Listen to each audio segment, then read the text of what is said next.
Hello students, this lesson is on what I call if-then algebra problems. I call these if-then because you're going to have a statement that's going to start with an if and then it's going to ask you a question.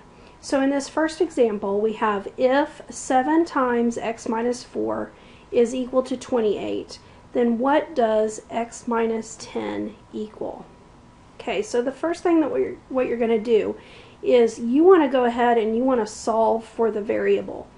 Okay, so right here we're going to take this 7 and we're going to distribute it.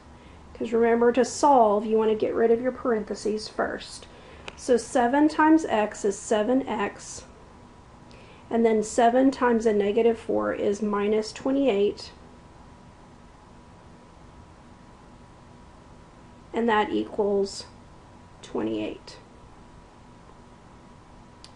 So to solve for x, you want to draw your line down the equation, or down the equal sign. The minus 28 you're going to get rid of first by adding 28 to the other side. When you do that, this cancels. So we have on the left side we have 7x, and on the right side we have it equal to 28 plus 28 is 56. Then 7 times x, we want to divide by 7 on both sides. This gives us 1, so we have 1x, and that equals 56 divided by 7, which is 8. Okay, so we've solved for x, and so basically now since we've solved for x, it says what does x minus 10 equal? Well, since we've solved for x, we're going to take this 8 value and we're going to put it in place of x. So 8 minus 10, they're asking us what does that equal? Well, 8 minus 10 is equal to negative 2, and so that is your answer.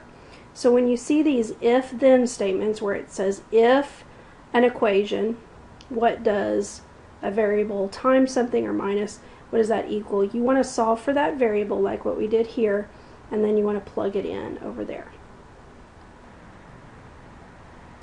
Okay, example 2, we have another if-then statement. So we have if 2 comma y is a solution to negative 4x plus 3y equals 16, then what is the value of y? So if you look at this equation right here, this equation has an x and a y in it.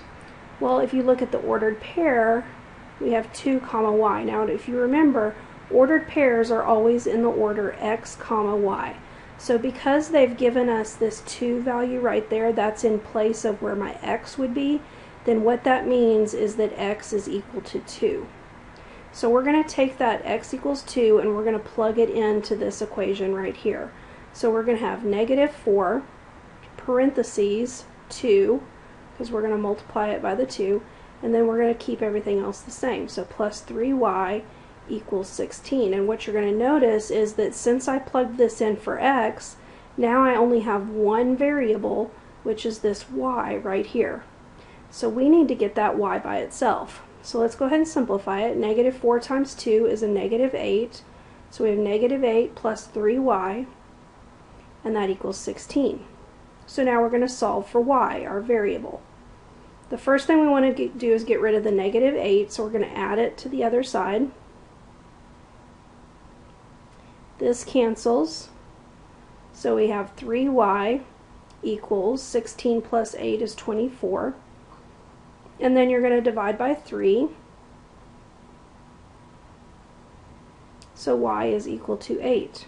So did we answer our question? It says what is the value of y? So we've solved for that, and so this is our answer. Okay, example 3, we have another if-then statement. If y is equal to 3x minus 10, then what is the value of x when y equals 5? So this is what we're trying to find. We're trying to find what is the value of x when y is equal to 5. So since they're telling me that y equals 5, then let's go ahead and plug that into our equation. So we're going to take this 5, over here, we're going to take this 5 and we're going to put it in place of y right here. So 5 equals 3x minus 10. And now what we need to do is we need to solve for the value of x. So we're going to draw our line, We're going to add 10 to the other side. This cancels. So on the right side we have 3x equals, then we have 5 plus 10, which is 15. Now don't get thrown off because our x value is over on the right side. We're still solving. So since we have 3 times x, the opposite of times is divide, so we're going to divide both sides by 3. And so x is equal to 5. So we've solved it. What is the value of x when y equals 5? So you're substituting in 5 for y, and we found that x is equal to 5 as well. Okay, on this next example we have if y equals negative x squared minus 5, then what is the value of y when x equals negative 5? So we're trying to find what is the value of y. So we're trying to solve for y when this x value is equal to negative 5.